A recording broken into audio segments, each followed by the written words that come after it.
Get ready to take a flamethrower to the official narrative and learn what the elites don't want you to know. You're listening to The Tom Woods Show.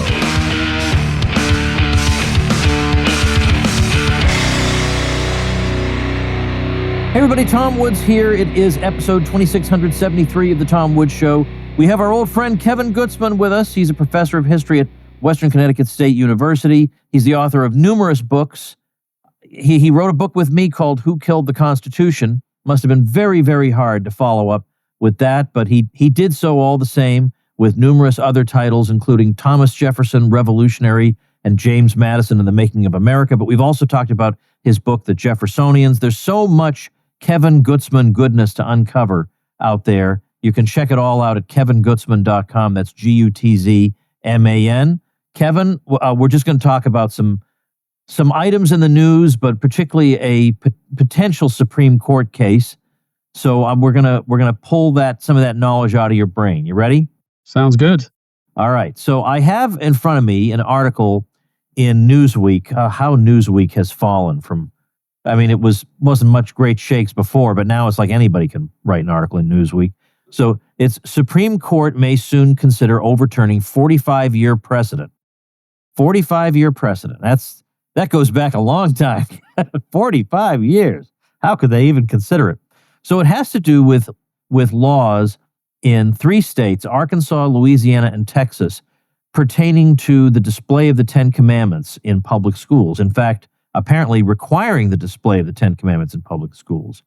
And the response to this has been, well, this, of course, is a betrayal of the sacred principle of the separation of church and state that is so central to our constitutional order. But of course, these being red states and red legislatures, of course, we expect them to be contemptuous of our Constitution. So we hope that what liberalism remains on the Supreme Court might vindicate this great American principle. So that is roughly what's going on. And that's not all we're going to talk about in this particular episode, but that was an item that you and I both noticed.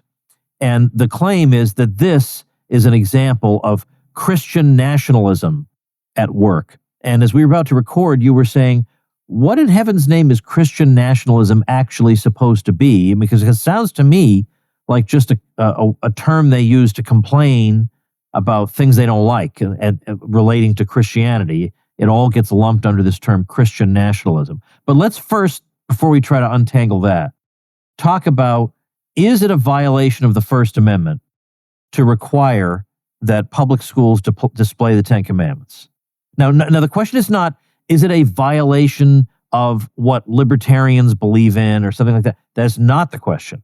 I'm not interested in that question even slightly. I'm interested in this question as a historian. Is this a violation of the First Amendment according to anybody's understanding of that amendment at the time? Well, obviously not. In fact, the idea that this is a 45-year-old precedent is supposed to make you think, well, this is some august principle that, I don't know, generation after generation of Americans have paid obeisance to. But, of course, 45 years is not that long ago. And essentially what's been happening in the last 50, 60 years in relation to church and state is that the Supreme Court launched a campaign of trying to drive mention of Christianity or any kind of Christian reference out of public life. And so you don't have to be a Christian nationalist, whatever that is, to think, well, if people in the state legislature in Louisiana decide they like the idea of having the Ten Commandments on the wall in public school building, they have every right to do that. And that's my position. You might think, well, I don't want that done, but the way that position is supposed to be advanced by you is to argue about it in state politics, not to have William Brennan write an opinion saying this was always our principle. We don't mention Christianity or we don't mention any Christian idea. Thou shalt not kill. Next thing you know is Christian nationalism. So it's ridiculous. I think it's ridiculous. The thing about Newsweek is it always was, at least when I first became familiar with it in the 70s, it was kind of the center-left weekly news magazine. Now it sounds like the Brennan Center most of the time. It just echoes the extreme position on these questions. Essentially, again, you shouldn't have any mention of any principle that could be traced to Christianity in public life. So I read this and had to laugh. So people are being warned, oh no, 45 years of precedent are going to be overturned. Well, what came before those 45 years? Yeah. Of course, was the nobody country's been ever around thinking for this was longer even than controversial. that. What'd you say? The country's been around for a lot longer than 45 years. I think a little bit. And so has the Constitution. So has the First Amendment. Yeah. So it's ridiculous, but it's par for the course. And a lot of people really do get their panties in a bunch when they read this kind of thing.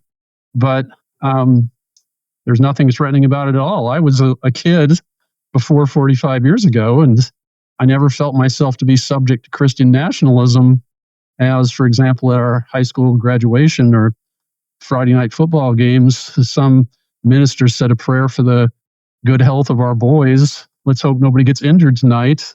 Nobody thought, oh my God, next thing you know, I'm going to be paying the Lutheran ministers all over Sweden some kind of a tax, right? It's just ridiculous. Yeah. No kidding. Let me remind anybody who's a stickler about these things. I'm in Auburn, Alabama for the Mises Institute summer program, so I'm at an Airbnb. So I have a completely inappropriate background for a guy who's got 2,600 some odd episodes of his podcast. But in case you're wondering, that's what's going on here. So then, if that's the case, Kevin, what is the correct way for Americans to understand the relationship between quote unquote church and state? I mean, the framers did have an opinion on this matter. So what exactly was it?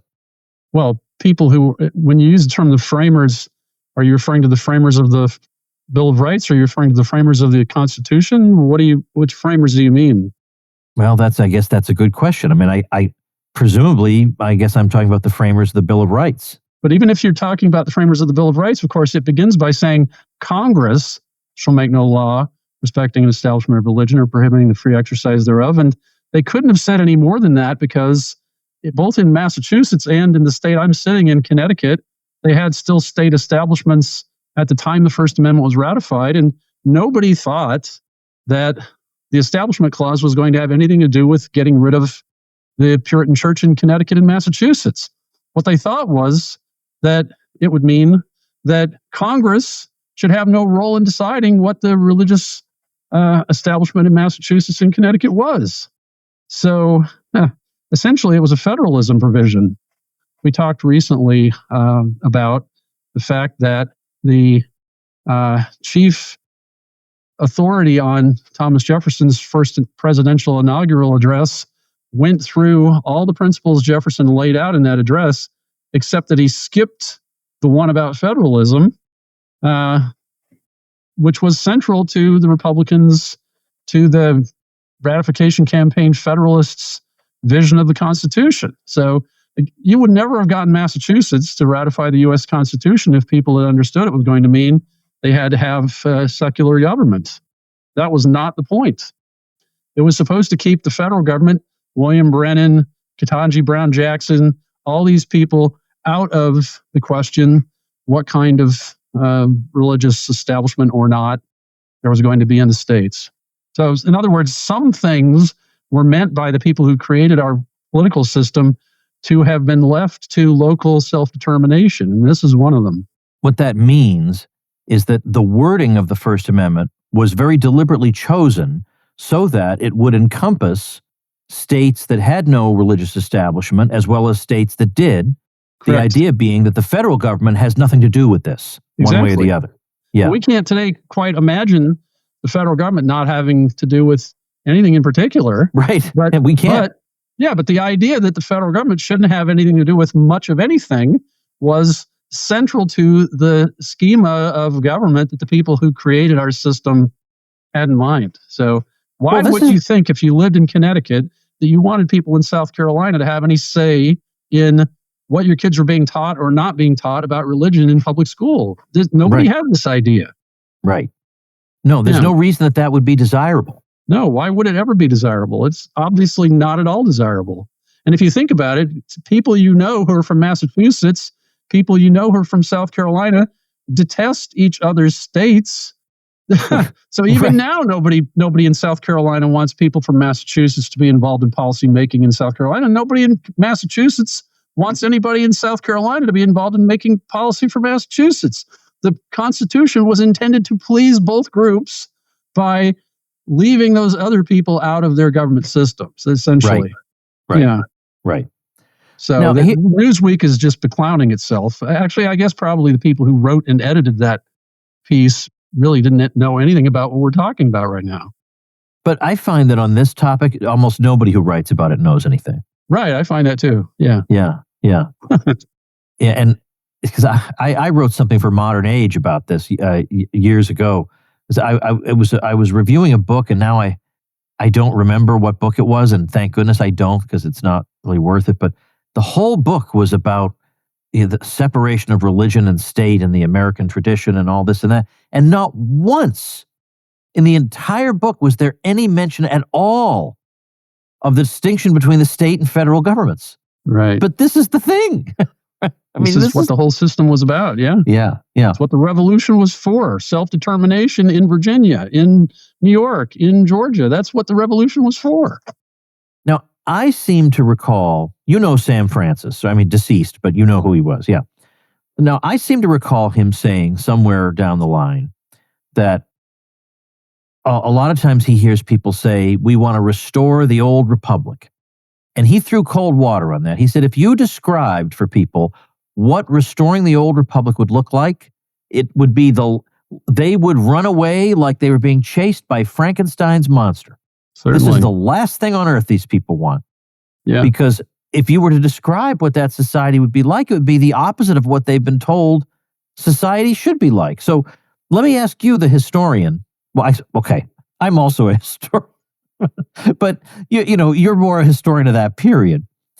Let me ask you this: what if let's say by some miracle we had some political party that was absolutely determined to restore the original American Constitution, and for us to live the way the framers imagined that we would live, what would our society look like?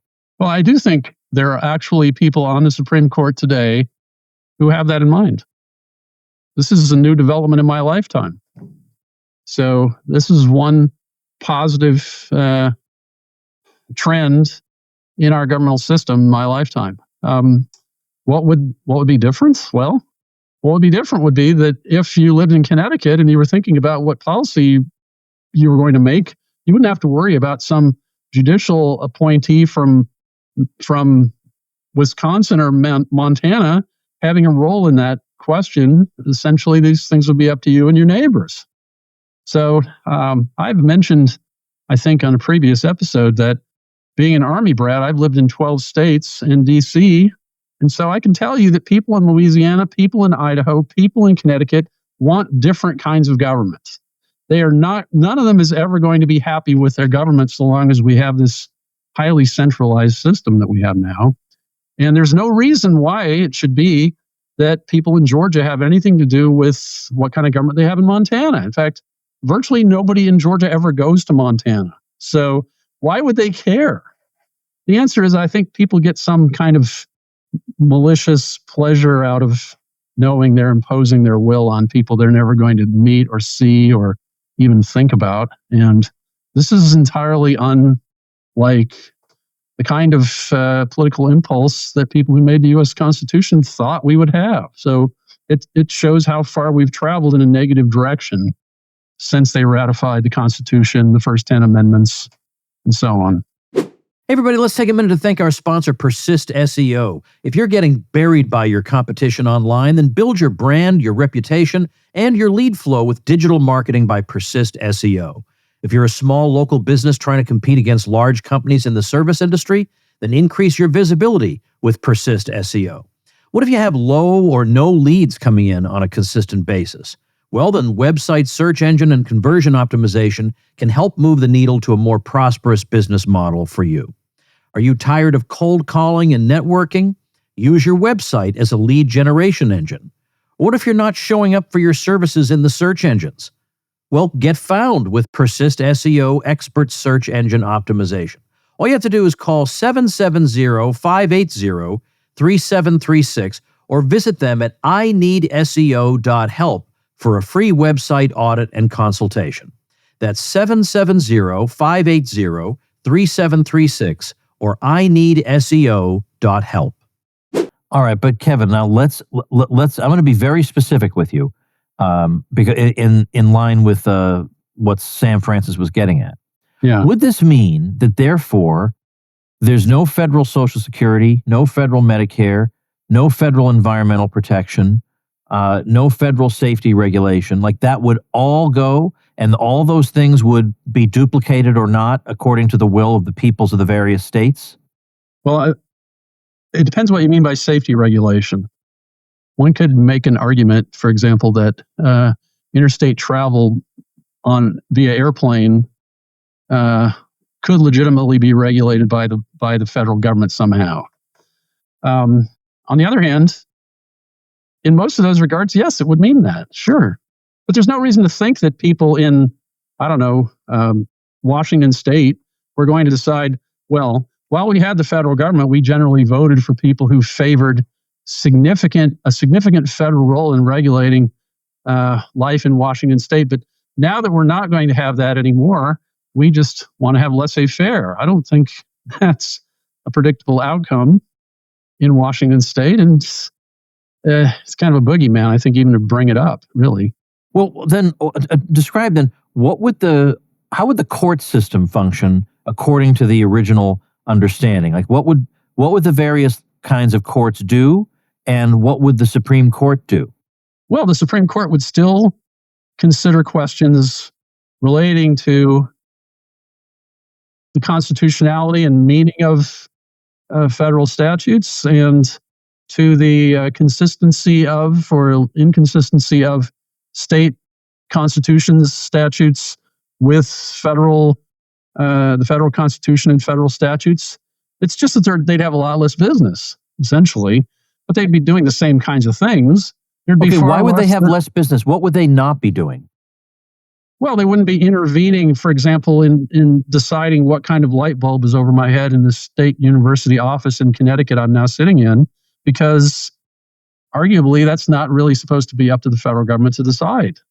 So, they're on the other hand, people in Connecticut, I think, would likely have at least as much regulation of such questions in their state system as we have in the federal one now. But it could be that if we moved away from having this highly centralized regime we have now, some coalition of states, some group of them might decide, well, we actually kind of like the EPA and we like the Food and Drug Administration. We'll just maintain those for the benefit of states that decide they want to continue under them. So I think some large share of states would decide, well, yeah, we do like the EPA, and so we're going to keep it. However, we'll have to pay for it outside the federal budgeting process. We do that, though. So I don't think that all of the federal agencies that have been involved in inflicting this stuff on us would disappear. There may even be a majority of states that will decide to do what I've just said. So I think, too, though, that it's just not the case that there are a large number of states that would think, well, we don't really care about regulation of food and water and labor conditions and so on. They would have their own rules about these things. Actually, in general, they do have their own rules about these things. I want to ask you, I've been thinking about this a little bit. Obviously, we don't have the system that either, doesn't matter what term you use, the founders, the framers of the Constitution, or the framers of the Bill of Rights had in mind. We can all agree on that. I'm more interested in the ratifiers myself, but yes, I know what you mean. Okay, the ratifiers. Yeah, the ratifiers are the ones who really ultimately matter. Right. And they did not, if they would not have ratified if they thought the system was going to look like this. We get that. No, never. Right. No. But what do you think could be potential reforms? And I know when I say the word reforms, cynical people start rolling their eyes for good reason. They said, well, if they don't obey the current system, why would they obey the reforms? But are there structural reforms that you could imagine being introduced that if you had a general public that really wanted to restrain this thing, that might actually help them do that, and that it wouldn't just be a matter of, well, in 4 years you'll get a new regime and they may want to impose the old crazy centralized system back on you. Are there any systemic reforms that could be introduced that could hold the thing at bay somehow? Well, one thing that the progressives thought was essential to their project that they did was adopt the 17th Amendment. So that's one thing. You could abolish the 17th Amendment and go back to having House of the federal legislature be responsible to state governments, to state legislatures. That I think couldn't help but have good effects. Well, can you explain in a little bit more detail, like give us an example of that, how that would operate and why that would matter, why that would make a difference? How that would operate? Well, okay, so under the original Constitution, as under the Articles of Confederation before it, some congressmen were chosen by the state legislatures, not by having popular elections. Those were senators. And the reason why the Senate was created with this feature was people thought, well, it'll be a break on the tendency of federal government to grab more authority. So this is exactly why the progressives of the early 20th century wanted the 17th Amendment. They wanted to get rid of this check on concentration of authority in the federal government. And we can't prove that it had the effect that the progressives had in mind. We do know, however, post hoc ergo propter hoc is a fallacy, but it was predicted. But sometimes it can be highly suggestive. Yeah, it can be true, though. Yeah, that the fact that huge deluge of concentrating measures passed virtually as soon as the 17th Amendment was adopted was, at least in part, a product of the fact that the 17th Amendment had been adopted, that U.S. senators were no longer responsible to state legislatures, and so U.S. senators felt perfectly comfortable adopting federal legislation that took power away from state legislatures. This is, of course, exactly this is one major thing that the Revolution had been fought against. The idea that the British Parliament was taking authority from colonial legislatures in North America was one of the main impetuses, plural, I don't know. It was one of the main motives for having the revolution in the first place. It was one of the main spurs to opposition to British policy. So that's one thing, I think. I understand what you're saying about, you would think state legislators would oppose having their power taken away from them. You would, yes. I've watched the U.S. Congress sit back as the executive branch takes power from it, and it just sits there, and it doesn't do anything. So, yeah, but what do those people have in mind when they do that? So, for example, today, President Trump has Republican majorities in both houses, and virtually all of them go along with virtually everything he says. Why is that? Well, some of them expect they're going to be getting appointments from him. That's one thing. There are all kinds of benefits that you can get if you're a congressman from a same party president for truckling to him, regardless of whatever principles you may have claimed to have. So that's a problem. I don't know that that's really avoidable. This is one reason why having such a powerful executive is a problem. And actually, Frank Buckley has written about the fact that it has been the tendency of countries outside the Anglosphere, when they're adopting new constitutions, to adopt constitutions more like the British or the Canadian one than like ours. And the reason is, in systems like ours, over time, the executive has more and more and more and more authority. This is, of course, not a good thing. So look at it now. Look at Trump's behavior right now. Obviously, in general, it's preferable to Biden's behavior, but it still manifests the same flaw that presidents have more and more authority. And what can anybody do about it? Well, in general, same party congressmen are subordinate to the presidents. So they take this for granted. They don't really seem to care that much about the constitutional role of their own offices. It seems they're more interested in self-advancement, which, I guess that's the way people are, but obviously it's a problem. So how could one do something about that? Well, one could try to revivify the way that presidents were originally chosen, I suppose. And that's related to the fact that we've changed the way senators are chosen. And again, these changes were made with in mind that they would lead to the outcomes you and I are unhappy with, the general trend that we're unhappy with. Yeah, exactly. The purpose of something is what it does. Yeah. You know, and this is what it did. Right. You would think, wouldn't you think that the people of a state would also want to guard the prerogatives of their state and not just the legislators? Does it seem that way to you? I think in most of the country, I don't think most people identify with their states very much. So in the South, I think more than in the rest of the country, people tend to identify with their states. But have you ever heard anybody say anything political that ended with "because I'm a Montanan"? I mean, I can't really quite imagine. But but I want them to. I'm not picking on Montana either. I have relatives who live. My whole family's from Idaho, which is adjacent to Montana. But people just they don't really identify with their states the way they did. I think in the Deep South and in New England, people tend to more than in the rest of the country. But what can you do about that? It's a problem. So they don't. It just doesn't occur to people. It would. I might have a modicum of control over the situation the closer it is to me. Whereas I have no influence over the U.S. Senate at all, but I might have a little say in my local state house. This just doesn't occur to people. Yeah, I think what they think is the problem is Trump. If we didn't have Trump, we could have Biden or Harris. Then we wouldn't have these problems. Yeah, well, then we just get whatever we want at the federal level and impose it on everybody. Right. That's so. Maybe it's because people don't pay much attention, which, of course, in the Philadelphia Convention, when they were writing the Constitution, Elbridge Gerry from Massachusetts said, "We have suffered from an excess of democracy." And I think in our lifetime, we've had more and more democracy.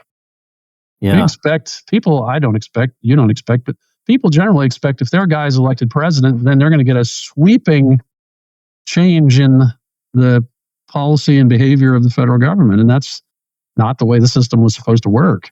Now, it's easy to look back and say, if, let's say if the founding generation were alive today, none of them would favor any of, the system that we have. But imagine if the founding generation, if they'd been born today, maybe some of them might, maybe some of them might. So, maybe some of them, in the 18th century, they held a particular view that if it germinated for 200 years might turn into, but yet I have this sense that even Alexander Hamilton looking at today would say, this is too much. Like if I had a hand in bringing this about, I apologize. Do you think I'm wrong?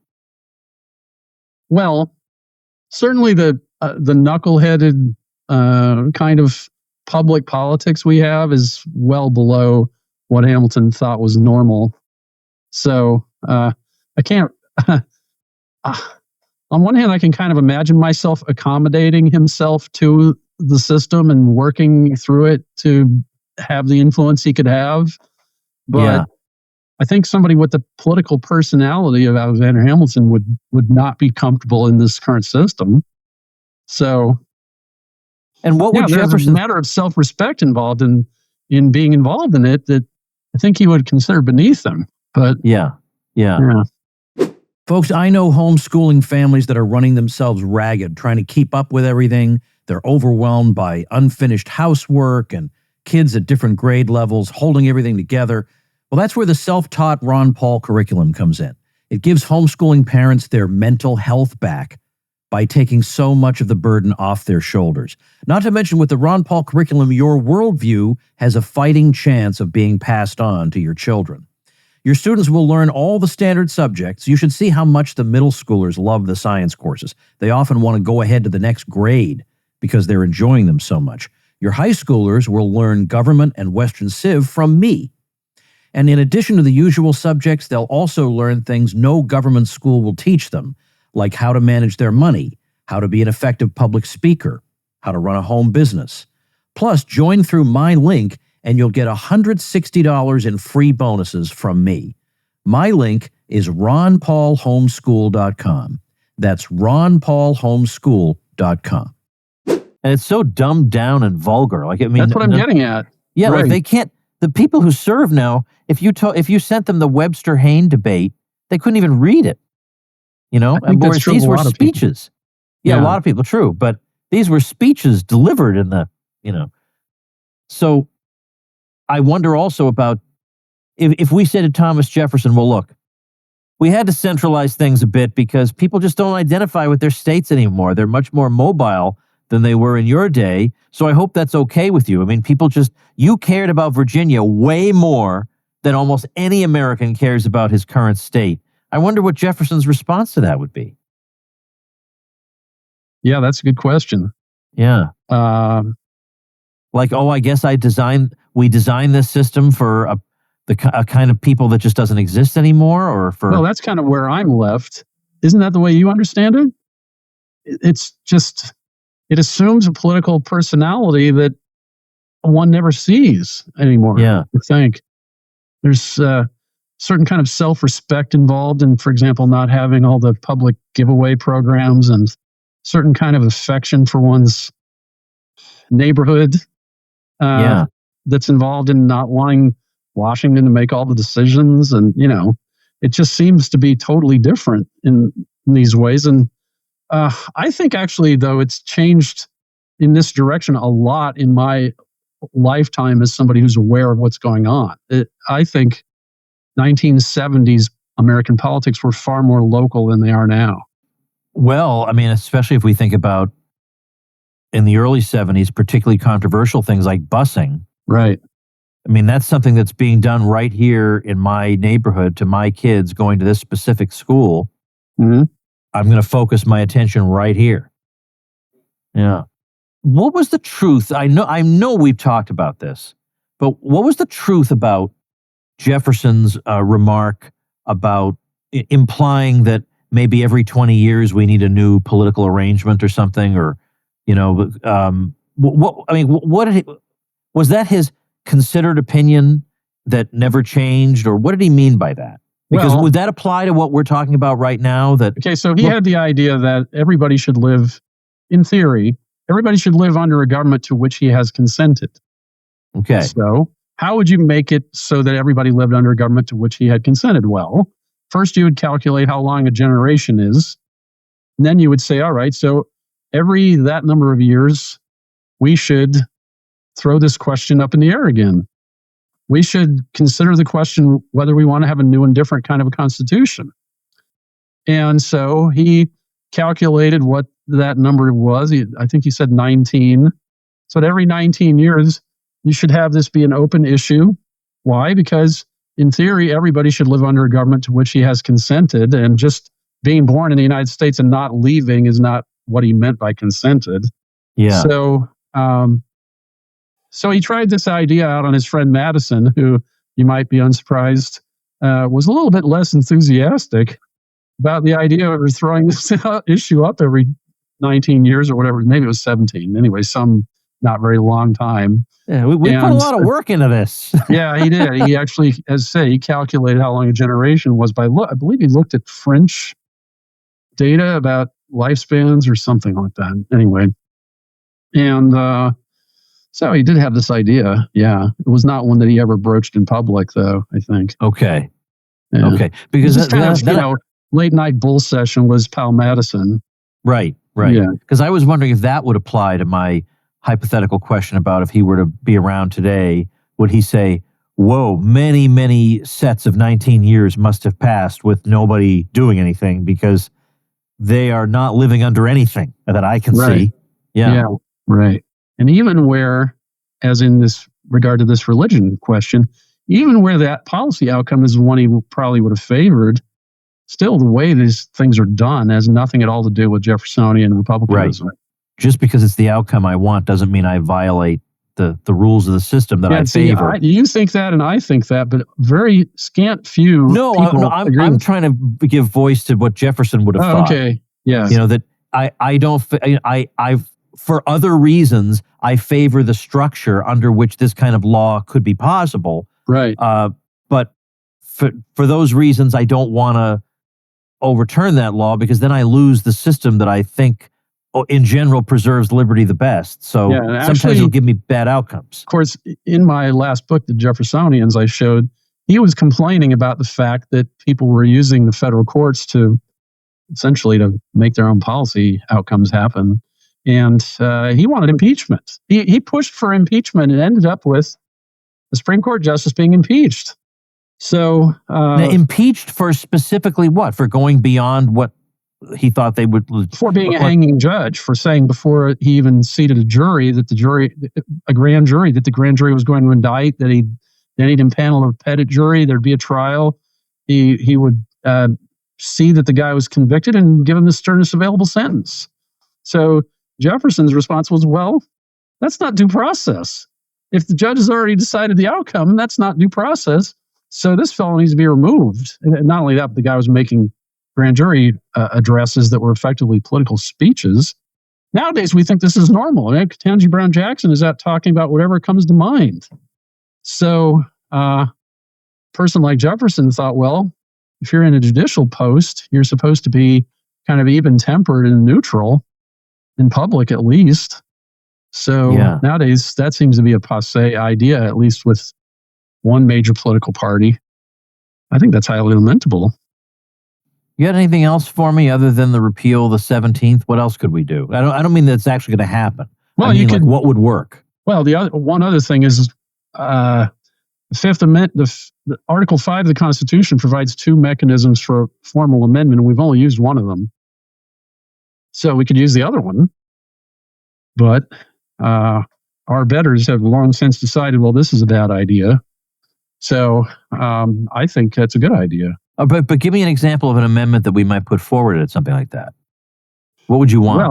Well, you could retract any of the many miserable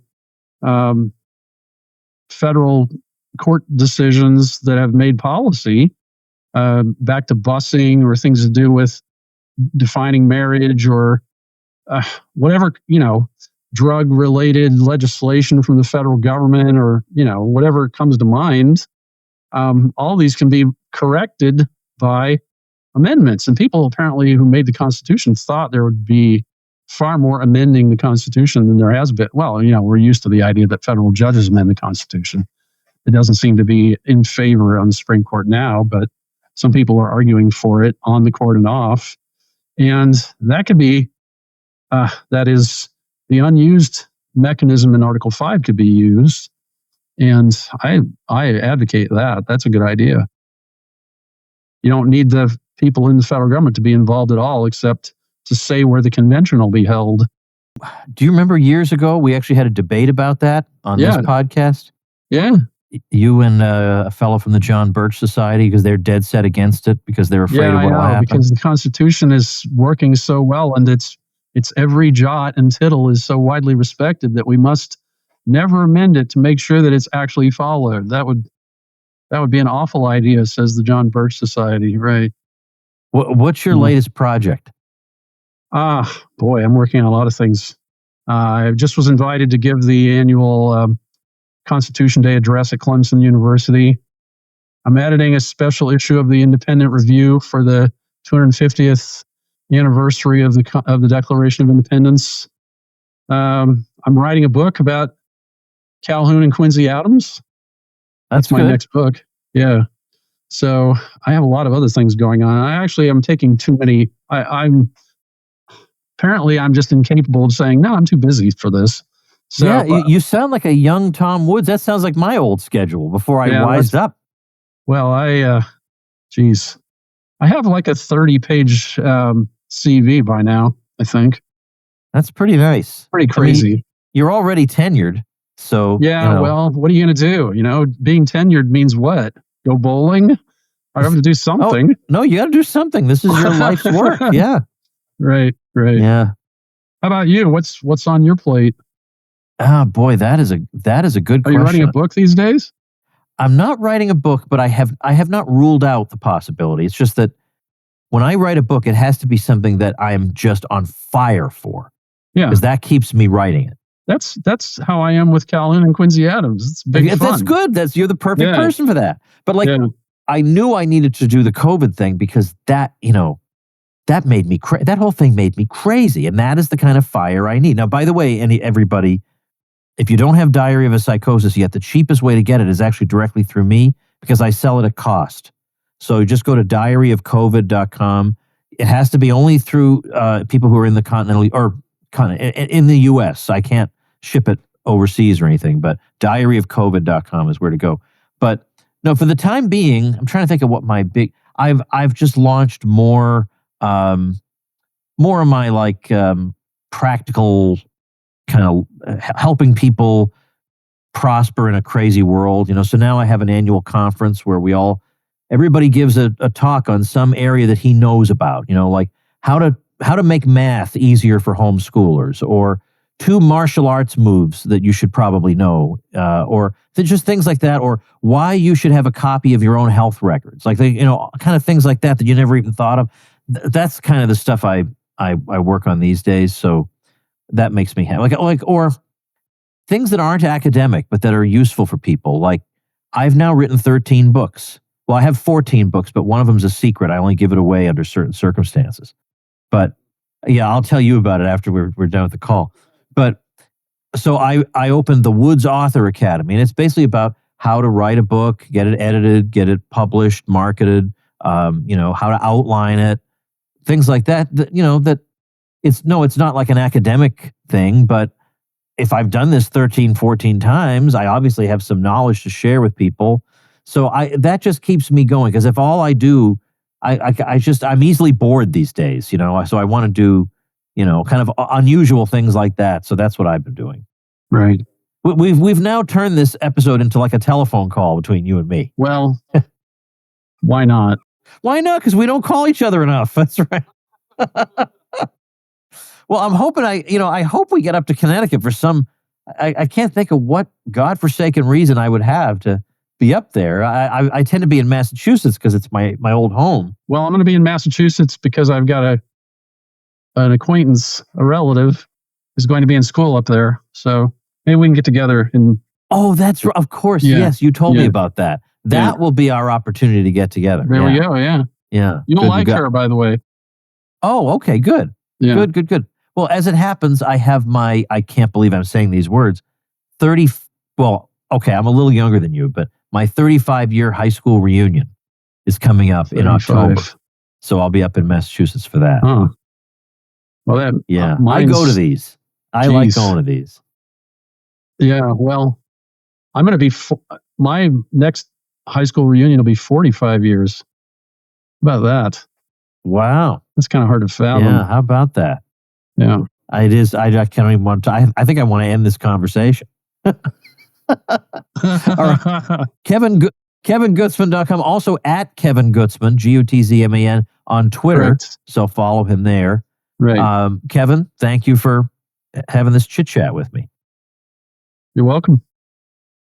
And ladies and gentlemen, thank you for listening. And don't forget, come to Ron Paul's 90th birthday party event, the big barbecue we're having. I'm going to be there. Everybody you know, unfortunately, except Kevin Gutzman, is going to be there.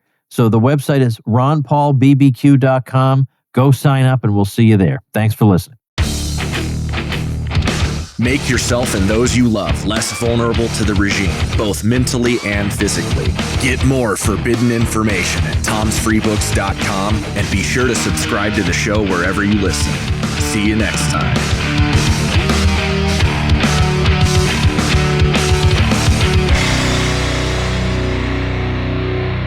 Like the sound of The Tom Woods Show? My audio production is provided by Podsworth Media.